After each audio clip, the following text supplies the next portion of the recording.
Bisa kita mulai ya teman-teman.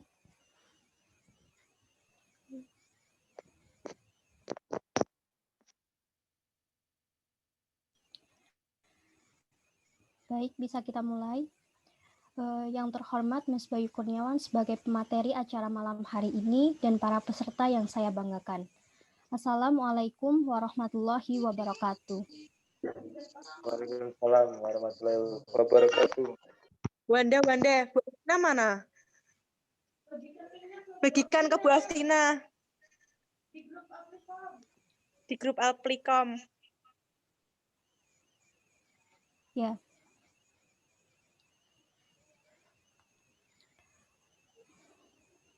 Alhamdulillah, marilah kita panjatkan puji syukur kehadirat Allah Subhanahu wa Ta'ala yang telah melimpahkan nikmat dan karunia-Nya kepada kita semua. Salawat serta salam kita curahkan kepada Nabi besar Muhammad Sallallahu Alaihi Wasallam,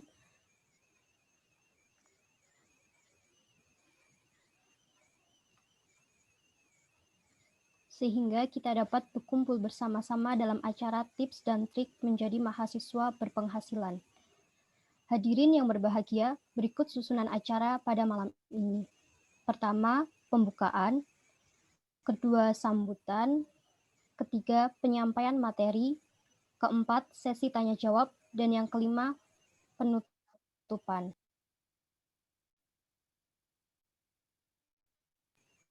Pada sesi pertama, sambutan dari Ketua Pelaksana kepada Saudara Arizal, saya persilahkan. Baik, Mbak. Terima kasih. Assalamualaikum warahmatullahi wabarakatuh. Yang terhormat Mas Bayu selaku narasumber dan tak lupa kepada teman-teman yang saya banggakan dan saya cintai. Saya selaku panitia mengucapkan terima kasih kepada teman-teman yang telah hadir di sini. Pada acara forum angkatan ini, kita akan membahas tentang mahasiswa penghasilan. Oleh karena itu, pada hari ini kita bersama-sama akan mendengarkan apa yang disampaikan oleh Mas Bayu selaku narasumber. Mohon untuk diikuti dengan baik acara ini dari awal hingga nanti acara selesai. Demikian yang bisa saya sampaikan. Waktu dan tempat saya kembalikan ke moderator. Terima kasih. Wassalamualaikum warahmatullahi wabarakatuh. Waalaikumsalam warahmatullahi Baik. wabarakatuh. Waalaikumsalam warahmatullahi wabarakatuh. Hadirin yang berbahagia, sampailah kita pada acara pokok tips dan trik menjadi mahasiswa berpenghasilan yang akan disampaikan oleh Mas Bayu Kurniawan. Mas Bayu, apakah mendengar suara saya? Ya, bisa. Ya, bisa Mas Bayu ceritakan awal mulai berbisnis, seperti motivasi apa yang menjadi awal mulanya?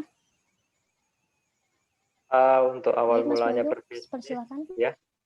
Untuk awal mulanya berbisnis sebenarnya sih saya belum ada waktu saya umur di 17, menginjak umur 17, 18, 19 itu saya belum ada pandangan untuk berbisnis. Tapi kan berhubung dari orang tua saya, terutama bapak saya itu backgroundnya, walaupun beliau itu PNS, guru juga, beliau itu udah punya usaha dari dulu. Jadi bapak itu dulu dari punya mebel, tapi itu dari pihak keluarga. Nah, terus habis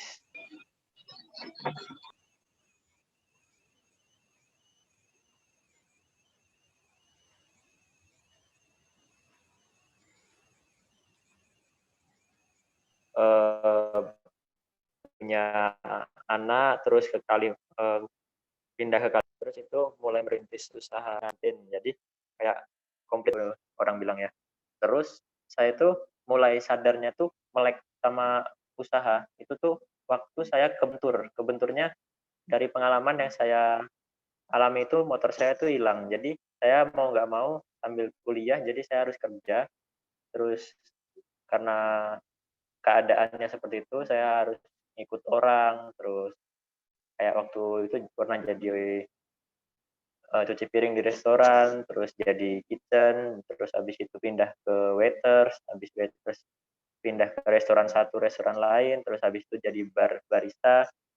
Nah, mulai dari itu saya mulai ada minat di bidang kuliner, padahal sebenarnya saya itu kuliahnya sebelum di Unima, saya itu di teknik informatika. Terus itu pindah ke sini, sebenarnya tuh saya ada sedikit sayang karena kalau di teknik saya nggak punya circle yang mendukung kalau saya buat usaha. Nah, setelah pulang pindah ke Unima, saya coba-coba ikut ngurusin usaha keluarga kayak tenda sama dekor. Kalau yang untuk tendanya saya cuman tenda pengantin itu saya cuman untuk ngecek karyawan aja.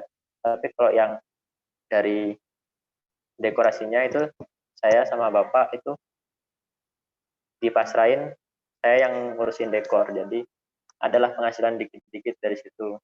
Habis itu juga saya juga pengharapannya bapak saya itu saya minta segera lulus habis itu fokus di usaha keluarga. Tapi saya men-challenge diri saya sendiri kan karena itu belum passion saya. Nah, tiba-tiba passion saya ternyata malah di kuliner. Di kuliner itu pengalaman jadi barista itu malah berguna, bukan dari saya background-nya teknik informatika atau karena saya psikologi itu bukan jadi tolak ukur. Kalian itu yang penting jangan setengah hati untuk merintis usaha. Jadi kalau saya quotes-nya dari saya sendiri itu you never know if you never try. Kalau kalian nggak pernah mencoba, kalian nggak bakal tahu rasanya kayak gimana. Jadi saya tuh diajarkan sama bapak saya ya nyemplung sekalian, jangan tanggung-tanggung kalau bikin usaha. Nah itu habis itu juga karena dari doktrin dari bapak saya seperti itu ya udah saya nyemplung sekalian. Walaupun jujur aja kuliah agak keteteran ya, agak keteteran, apalagi waktu corona kayak gini, wah itu sangat susah sekali. Kalau untuk memasukkan omset itu menurun sekali. Jadi saya buka kuliner pertama itu pentol pedas waktu itu. Pentol pedas hasilnya lumayan. Padahal waktu itu bukanya pas awal-awalnya gencar-gencarnya corona. Kalau nggak salah April atau Maret gitu. Ternyata malah penghasilannya bisa nutup untuk bayar kuliah saya sendiri dan untuk makan sendiri. Karena saya kan udah lepas dari pembiayaan itu udah mulai SMK kelas 2. Jadi seperti itu apa ada yang mau ditambahkan lagi atau kurang jelas, Mbak Nirvanda? Sudah jelas, Mas. Berarti modalnya yang didapat itu dari penghasilan yang waktu membantu orang tua gitu ya, Mas? Ya, waktu itu modal saya itu dari mengurusi dekor. Waktu itu saya, anaknya dablek sekali sebenarnya. Saya cuman mainnya di warnet, menghabiskan waktu ya pacaran, warnet, terus kerja, pulang, ya udah kayak gitu kan. Nah, habis itu saya pikir, wah, kenapa kok kayak saya tuh apa ya, terlalu banyak tanggungan gitu loh. Jadi pulang itu saya putus sama pacar, terus pokoknya semua resiko yang saya tanggung itu saya lepas semua. Jadi ibaratkan kayak pohon yang mau tumbuh itu kan rantingnya masih jelek bentuknya. Jadi itu saya pangkas sementara. Saya mengorbankan apa yang nggak saya perlukan, nggak saya butuhkan gitu. Kalau memang itu saya berani, kalau memang udah saya pangkas itu baru saya berani untuk ambil high risk. High risk itu resiko tinggi. Soalnya usaha itu semua itu resiko tinggi, harus ada pengorbanan yang dilakukan. Kalian mau mendapatkan sesuatu tapi harus kehilangan sesuatu. Contohnya kayak waktu bermain kalian sama teman-teman kalian. Nah, kan umur saya kan sama umur kalian sama angkatan saya aja, saya udah beda gitu loh. Saya umur 24 tahun, teman saya masih 20 tahun, 19 tahun, itu kan mindset mereka udah paling cuma nongkrong, main gitu. Ya, saya masih pengen sebenarnya. Jadi kehidupan yang saya inginkan tuh malah seperti kalian yang nongkrong, kerjain tugas kayak gitu. Tapi di sisi lain saya sudah punya apa ya? beban hidup kayak ya saya harus memenuhi kebutuhan saya sendiri. Saya juga nggak boleh terlalu konsumtif juga gitu kan. Nah, lebih baik uangnya itu buat usaha, buat muterin uang gitu. Jadi sekalian kalau kalian memang benar-benar dari sekarang udah bisa memangkas semua itu, kalian kan kalau misalnya ngambil resiko tinggi, misalnya kalian kayak buka online shop, kayak buka usaha, itu kan kalian nggak punya tanggungan kalau misalnya kalian gagal. Jadi misalnya kalian modal 5 juta, modal 10 juta. Kalau kalian gagal ya itu berarti pengalaman buat kalian, berarti besok ada yang strategi yang salah dari kalian kalau misalnya itu nggak laku atau gimana.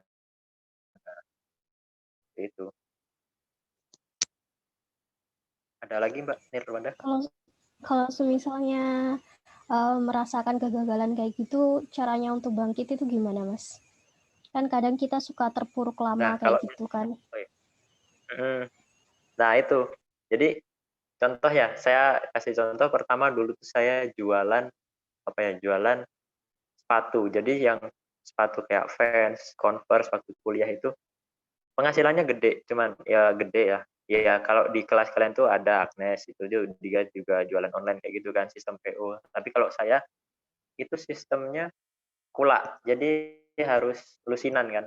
Lusinan juga harus uang berapa gitu. Kalau mau dapat harga reseller kan sering kalau jualan kayak gitu. Ukuran yang menjadi musuh kita gitu. Kita harus lihat sektornya. Mana yang barang yang harus dibuang. Contohnya kalau kita jualan kayak gitu kan, size cowok sama size cewek kan beda gitu kan. Ada yang dari 37, 38, ada yang kalau cowok 40 ke atas sampai 44.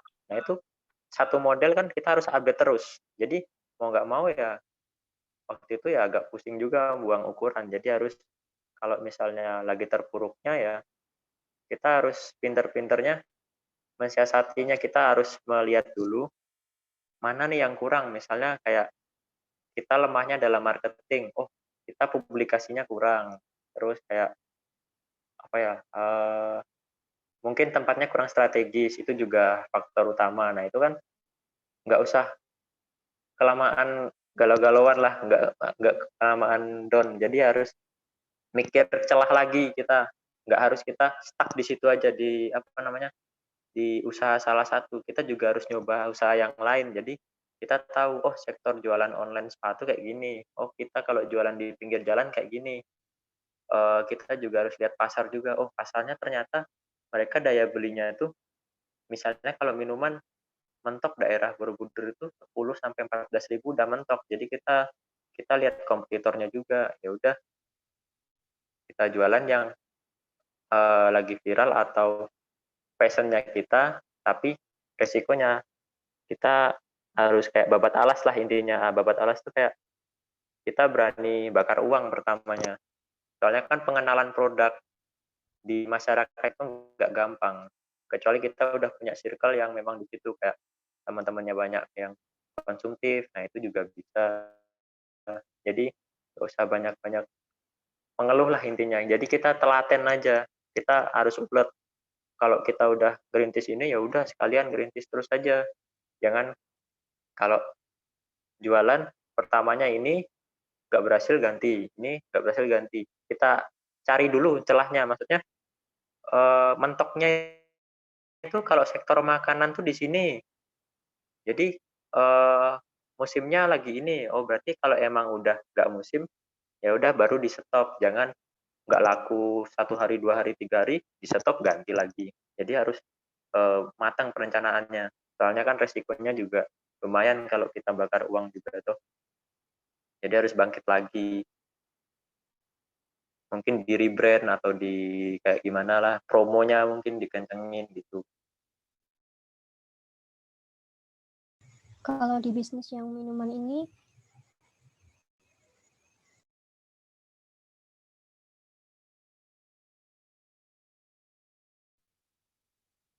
Ada lagi Mbak Nirwanda? ya baik Mas, kalau misalnya di bisnis yang minuman ini, Mas Bayu itu mendirikan sendiri atau bersama teman-teman ya? Yang apa? Yang tadi agak putus, mungkin bisa diulangin. Oh iya, yang ngombelnya kemarin ya. Nah itu saya sendiri, itu sendiri. Itu sebenarnya bikinnya karena bikin nama brand kayak ngombelnya gitu.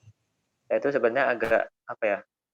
Agak jengkel. Apa-apa kalau misalnya franchise itu harus lihat di Instagram, harus apa namanya? Dari Surakarta, ini dari Surakarta, ini dari Solo, dari Surakarta, story lah, Remil lah, terus Lab Milk lah, itu kan. Jadi kok kita nggak bisa, emang kita nggak bisa bikin kayak gitu. Dan saya juga basicnya di minuman. Terus emang bener kalau misalnya plagiat kayak gitu, pusing sih sebenarnya mau bikin brand yang baru banget itu susah. Buat jadi pelopor tuh susah. Jadi kita sementara ini baru sendiri.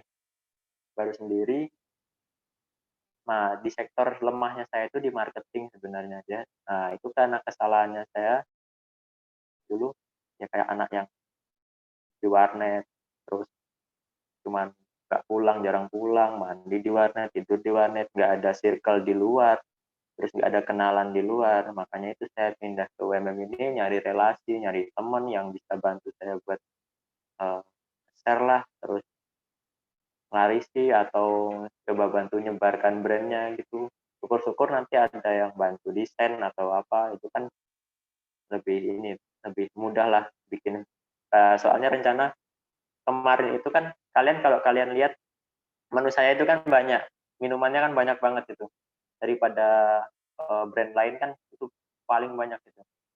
Itu sebenarnya saya masih strategi survei itu kayak saya ngomplitin tarian minuman, terus varian minuman itu nanti dilihat sektor pasar yang kencang yang mana itu.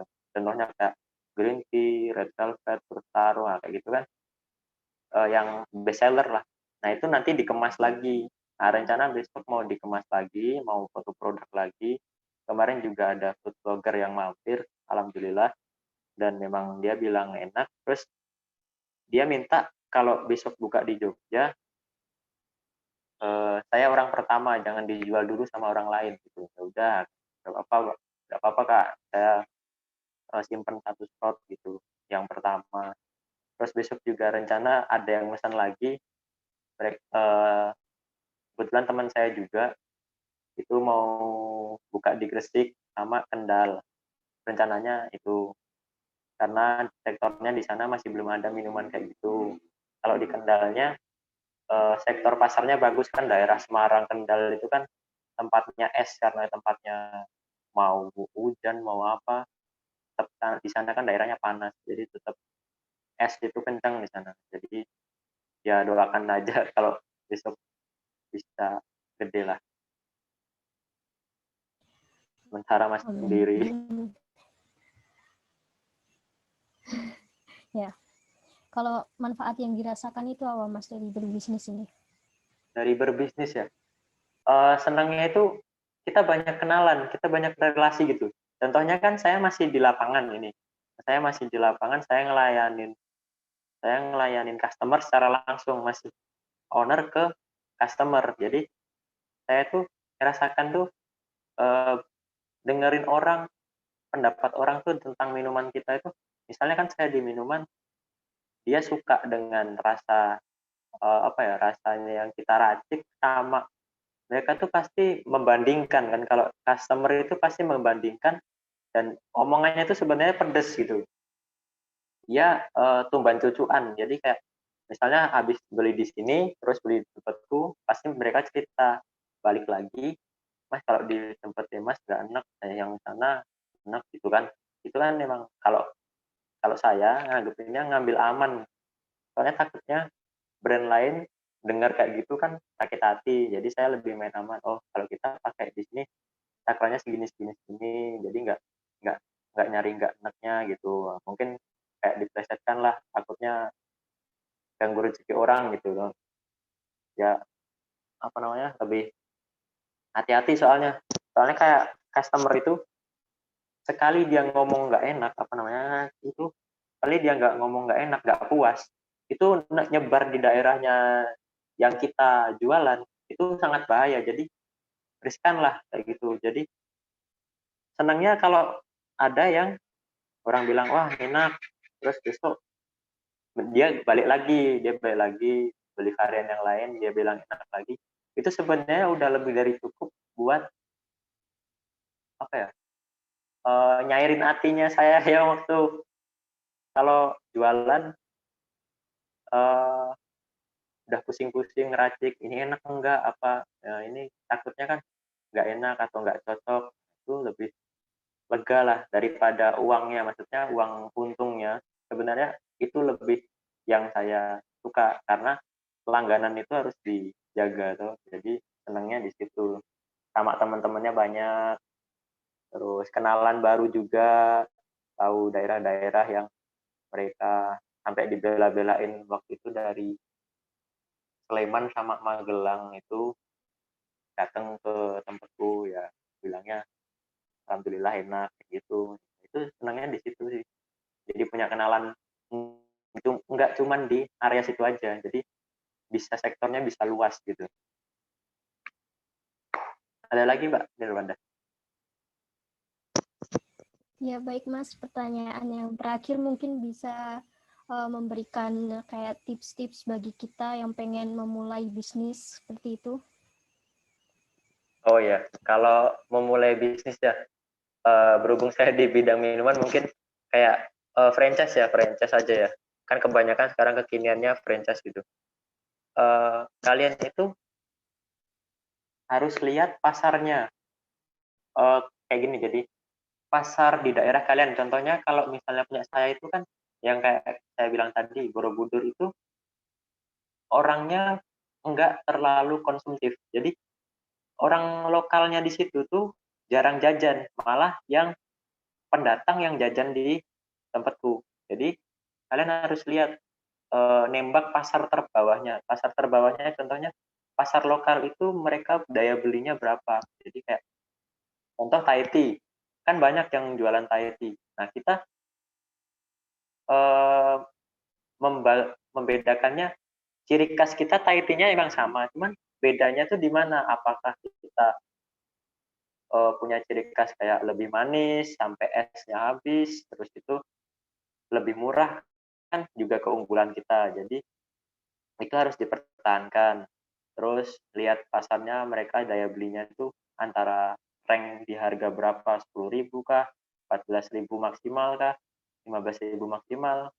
Nah, itu diperhatikan. Terus tempat juga, nah, berhubung tempat saya itu agak masuk dan yang di itu bukan sebenarnya bukan keramaian Borobudur, jadi saya harus nembak promo. Jadi nembak promo besok rencananya kalau pemilihan menu ini besok dipromokan lagi. Sebenarnya rencananya mau buy one get one gitu. Jadi biar orang kenal dulu. Soalnya kita kan brand. Nah, kalau yang kalian tipe orang yang nggak mau pusing kan ngambil franchise gitu toh. Ada yang menawarkan franchise murah kayak 3.800.000 sudah dapat ini 4 juta terus kayak gitu. Kalian juga harus lihat apa ya, banyak yang franchise yang nggak bener gitu. Franchise yang nggak bener tuh harga jualnya dari kita emang segitu, dari harga dia itu naik gitu loh. Jadi kita mau bayar karyawan, mau bayar tempat yang tempatnya sama karyawan aja udah empat-empatan, jadi udah mentok. Jadi kita harus lihat juga sektornya, kalau rame apa enggak, brandnya itu punya nama enggak. Kalau mau brand yang namanya lebih kuat sekalian, nah itu malah nggak apa-apa. Kalian tapi harus mengeluarkan kocek yang lebih dalam lah. Tapi kalau yang itu, kalau kalian mau improvisasi sendiri ya kalian bikin brand sendiri. Kayak waktu saya itu, tapi ya pusing. Terus juga harus telaten, telaten, sabar, jangan jangan apa ya, jangan banyakkan ngeluh lah. Soalnya nyari uang ya sekarang ya susah toh. Jadi kalian harus telaten. Kalau buka buka terus, langganan dijaga, terus apalagi harus ya dijaga, maksudnya ramah lah itu. Jadi kalian jangan jangan malu untuk jangan malu untuk dikritik, jangan jangan takut untuk dikritik. Kritikan dari customer itu sebenarnya masukan dari orang-orang sekitar. Kayak requestan juga, kayak request rasa, mungkin tambahin strawberry, apa-apa kayak gitu. Itu juga sebenarnya masukan. Ada yang suka enggak, kebanyakan harus dicoba dulu. Ini rame enggak menunya, kayak gitu. Nanti namanya diulas lagi, nanti dikeluarin apa enggaknya, gitu. mungkin ya lebih telaten sih kayak gitu, sabar, telaten, terus lihat sektor pasar juga, up to date sama minuman dan makanan kayak gitu, kayak usaha. Kalau di jasa ya kayak tenda sama dekor gitu juga yang penting pemasaran juga, punya kenalan-kenalan yang bisa ngelobi, nanti dikasih fee kayak gitu. Terserah kalian mau marketingnya kayak gimana, sepinter-pinter mungkin buat nyari langganan. Soalnya yang penting tuh langganan. Sama kalau sekarang kan banyak ya sosmed ya. Jadi kalau sosmed itu dimanfaatkan semaksimal mungkin. Soalnya itu sangat apa ya? Sangat berpengaruh. Kalau ada kalian yang pintar di sosmed ya itu juga nilai plus buat kalian buka usaha. Apalagi sistem PO dan sebagainya kalian punya kenalan kayak gitu. Mungkin ada lagi Mbak Nirmanda? Sudah Mas, terima kasih ya Mas atas insight-nya mengenai berbisnis ini. Baik, hadirin yang kami hormati, selanjutnya acara sesi tanya jawab. Kepada hadirin dipersilahkan mengajukan pertanyaan dengan menyebutkan nama dan prodi.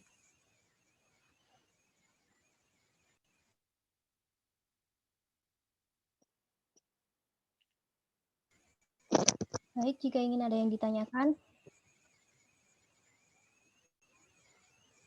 Ada yang mau bertanya itu Mbak Salsa. Ada pertanyaan dari Mbak Salsa ini.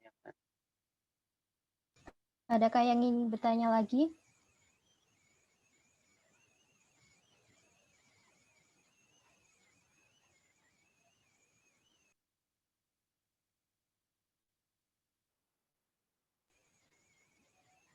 Baik, pertanyaan dari Mbak Salsa, Mas Bayu, bisa dijawab. Oh ya. Gimana caranya kita membagi waktu antara kerja dan kuliah agar semua itu berjalan dengan lancar? Nah, ini yang pertanyaan yang paling banyak dan paling bingung saya sebenarnya apa ya jawabnya. Jadi kalian itu kan kalau seumuran kalian itu mana prioritas kalian. Jadi kalau saya pribadi, karena saya kan notabene udah punya hitungannya kayak angsuran, kayak beban hidup lah kayak gitu. Saya kalau misalnya disuruh memilih antara ini misalnya kayak waktunya bentrok kuliah dan job. Misalnya saya suruh ngedekor pengantin. Nah itu saya ngambilnya kalau misalnya dekor, saya milihnya malam. Jadi baginya malam. Kalau jualan minumannya kan, kalau jualan minumannya kan sambil kuliah online juga bisa gitu. Jadi jaga stand minuman terus sambil kuliah online masih bisa disambi.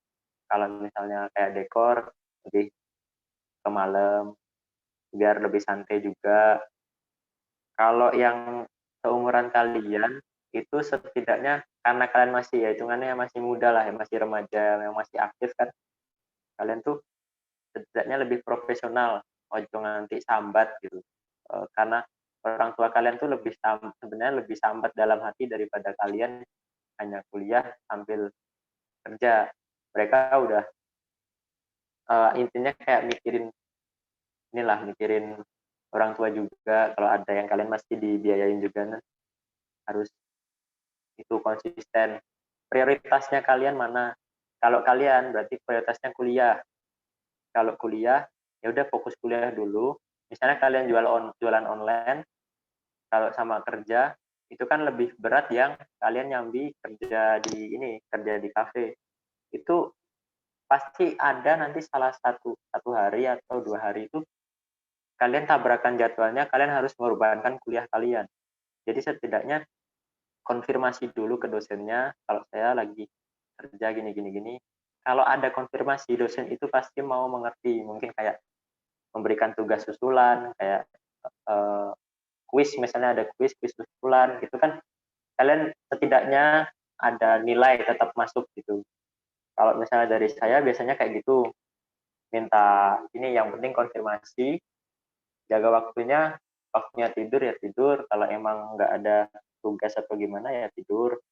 Terus kalau pengen refreshing ya lihat dulu jadwalnya, besok ada jadwal yang mendadak nggak, mepet gitu. Kalau nggak ada, ya udah saya biasanya nongkrong sih, mainnya tapi dengan teman-teman yang tukar pikiran kayak survei-survei lah di kafe-kafe temen gitu, yang laris apa kayak gitu ya, cuman kayak gitu sih. Kalau untuk tugas biasanya temen sih yang ke rumah, alhamdulillahnya temen yang ke rumah main sekalian, terus sama ngerjain tugas. Jadi setidaknya tuh cari prioritas kalian dulu.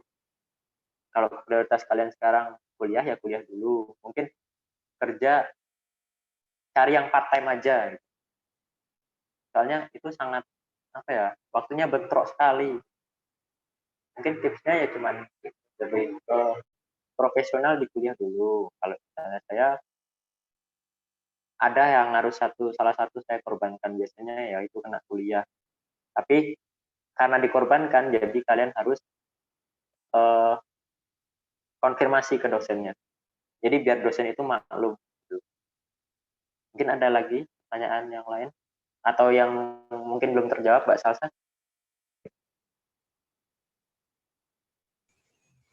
Bagaimana Sudah Mas kok, Salsa? Mas. Apa Sudah. Iya. terjawab? Cukup, terima kasih untuk jawabannya, Mas. Ya, sama-sama Mbak Salsa. Ini juga ada lagi dari Mas, Mas pertanyaan yang Vero. kedua, Nah, apakah Vero Tri lebih banyak Prakasa. keuntungan atau kerugian jika kita cuma menjalankan satu usaha kecil? Dari Mas Vero Tri ya. Kita lihat dulu usaha kecilnya itu apa dulu, Mas. Mungkin Mas Vero bisa memberikan spesifikasi yang agak detail mungkin kayak jualan apa kayak gitu. Seperti Mas yang bilang tadi, jualan minuman. Jualan minuman. Contohnya, kalau sektor kecil itu kan, kalau usaha sebenarnya ada usaha mikro sama makro ya, Mas ya. Mas Tri coba lihat. Pasti Mas Tri itu bingung. Contohnya kayak ada temannya Mas Tri, itu tuh orang tuanya jualan ojek pentol pinggir jalan, tahu toh, yang di di jalan pakai motor lah itu saya juga dulu pernah bingung kayak gitu, Mas. Keuntungannya tuh sebenarnya dari mana jualan pentol? Anaknya bisa SMA, kuliah, lulus cum laude kayak gitu. Nah itu kan saya bingung kan. Nah, saya cobalah jualan pentol pedas itu, ternyata memang keuntungannya untuk saya makan, untuk saya belanja kebutuhan sehari-hari, ternyata itu masuk, Mas. Dan itu nggak ada ruginya. Itu padahal yang jualan pentol itu banyak gitu loh.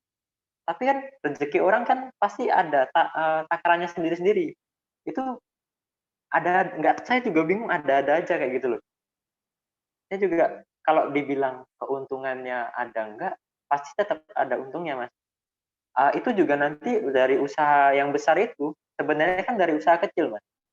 Contohnya aja kayak yang pabrik Tokainoy, tahu kan yang rumput laut. Dia dulu dari apa? Dari jualan kacang almond itu yang di gongsong, apa ya, gongsong di roasting. Nah, di roasting sekarang jadi punya pabrik Tokainoy, dia dari kecil, dari gagal, berhasil, gagal, bikin resep gagal terus sampai karena kesalahan yang dia buat tidak sengaja, kayak dia naruh rumput lautnya di air hujan kan asin, berarti udah dibumbuin kan, jadilah Tokainoy. Nah itu malah jadi gebrakan bagus kan. Pentol saya juga mikirnya, ini udah banyak yang jualan pentol biasa, kenapa nggak tak bikin pentol pedas saja. Malah anak-anak dari ibu-ibu, anak-anak, mbak-mbak lah, terutama itu mas-mas itu juga suka, alhamdulillahnya suka. Dan itu saya hitung-hitung per bulan, per minggu, terus per 2 minggu sekali, jadi per 1 bulan, itu ternyata hitungannya benar-benar masuk, Mas. Untuk kalau satu stand aja ya, satu stand itu bisa buat gambarannya bisa buat kalian bayar kuliah, SPP tetap sama SPA. Kalau kalian telaten, buka terus ya, seminggu libur sekali lah gitu, kayak orang kantoran. Dan ternyata itu misalnya orang kantoran kerjanya 8 jam kan, 8 jam paling dibayar sekarang kalau UMR sekitar 40 sampai 50 ribu kan biasanya. Nah, orang yang jualan ojek tuh ternyata lebih, Mas. Jadi kayak ojek cilok itu lebih 60, 90 sampai 100. Bakwan Malang itu yang tetangga saya, dia juragan bakwan Malang. Satu standnya yang paling sepi, itu penghasilannya bersihnya itu 150.000. Bayangkan 150.000 dikali 26. Udah berapa? 3 jutaan lebih kan?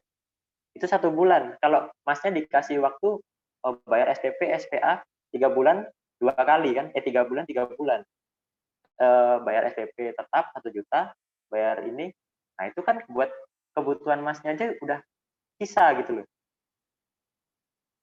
Jadi kan lebih apa ya?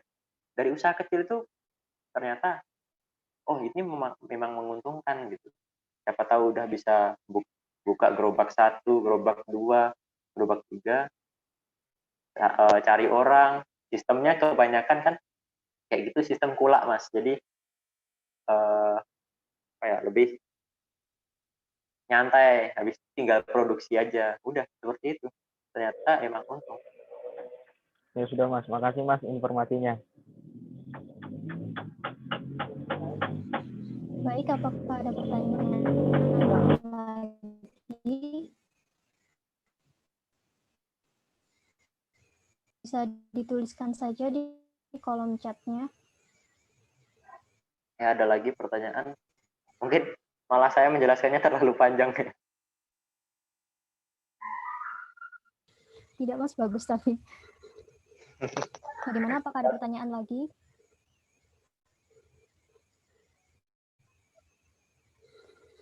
Baik, kalau sudah tidak ada pertanyaan, terima kasih kepada Mas Bayu karena sudah menghadiri acara kami. Terima kasih atas pengetahuan-pengetahuan yang diberikan sehingga kami mendapatkan pengetahuan baru. Dan terima kasih juga kepada hadirin yang telah hadir. Akhirnya kita sampai di penghujung acara. Alhamdulillahirrahmanirrahim. Mohon maaf atas segala kekurangan dan terima kasih atas perhatian serta kerjasamanya. Semoga ilmu yang kita dapatkan saat ini bermanfaat di masa yang akan datang. Wassalamualaikum warahmatullahi wabarakatuh. Waalaikumsalam. Waalaikumsalam warahmatullahi wabarakatuh.